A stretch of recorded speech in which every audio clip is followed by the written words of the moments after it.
Alors, l'insécurité peut se présenter de différentes manières, de différentes formes. Donc, la principale, c'est dans la relation, le monde du travail, et ensuite dans certaines activités, certaines pratiques. Mais là où l'espace d'insécurité est le plus fort, peut-être le plus contraignant, c'est dans la relation. Donc, que ce soit dans la relation amoureuse ou bien sûr dans l'espace de travail, dans la relation au travail. Et cet espace d'insécurité peut ressurgir, notamment dans la relation d'amour, parce qu'il y a ce lien profond, il y a ce lien d'amour qui est là. Et ce lien, nécessairement, il nous renvoie à cette part qui est en vous, cette part de l'enfant, cette part de l'enfance, du vécu dans l'enfance, de la relation à la mère, de la relation au père, et à cet espace d'amour que vous avez reçu. Alors pourquoi à un moment, en fait, dans la relation amoureuse, et aussi on peut peut-être la décliner dans l'espace de travail, dans l'espace relationnel, mais en général, mais plus particulièrement dans l'espace amoureux, de la relation amoureuse, pourquoi l'insécurité peut surgir à un certain moment. C'est que nécessairement, cette relation va réveiller chez vous des parts cachées, des parts qui sont insécures, des parts qui sont encore instables, et notamment dans l'espace de la confiance à l'autre, de la relation à l'autre. Et parce qu'il y a une forme de projection, c'est-à-dire qu'on a tendance à projeter sur l'autre ce que soi-même on ne possède pas, ce que nous-mêmes on n'arrive pas à construire, ce que nous-mêmes on n'arrive pas à renforcer. Donc si dans un espace insécure, on va aller chercher de la sécurité chez l'autre et on va demander à ce que l'autre nous amène cette sécurité.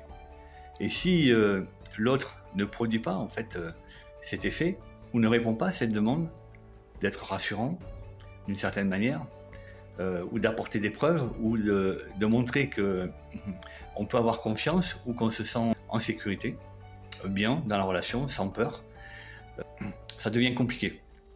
Parce que l'autre ne peut pas remplir cette mission-là.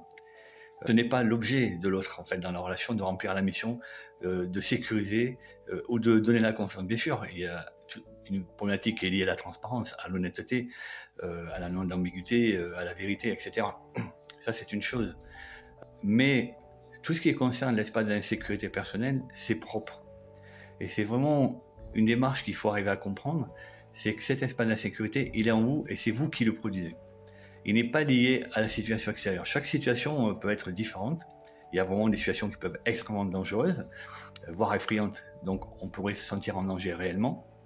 Mais même là, dans cet espace-là, tout est relatif. C'est comment vous, en fait, vous analysez ce qui est en face de vous, comment vous réagissez, quels sont les moyens que vous pouvez mettre en œuvre pour vous protéger. Mais quand cet espace d'insécurité, il est lié en fait à une forme de pensée, de crainte, de peur, donc que vous générez vous-même, par vos mémoires, par votre vécu, par vos expériences, cette insécurité, elle vous est propre. Et c'est dans cet espace-là qu'il faut aller travailler, qu'il faut aller rechercher la cause, qu'il faut essayer de comprendre, qu'il faut pacifier et restructurer aussi notre façon la relation, voir aussi soi-même, cette conscience qu'on peut avoir de soi-même à l'intérieur.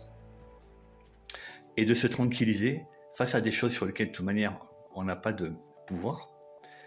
Et c'est justement parce que vous êtes dans votre centre, vous êtes dans votre conscience, vous êtes dans votre énergie, que vous êtes dans votre confiance en vous, quelle que soit la situation qui va se présenter en face, il n'y aura pas de danger. Donc c'est pas la peine d'aller créer, en fait, fantasmer sur des choses qui n'existent pas ou qui pourraient se produire, parce que justement vous avez ces espaces en vous de peur, de crainte, d'insécurité, qui sont juste liés à votre passé, à votre vécu, à votre histoire, voilà. Et donc si voilà, ces choses vous parlent, vous souhaitez aussi approfondir, travailler sur ces espaces-là, c'est typiquement les accompagnements que je propose.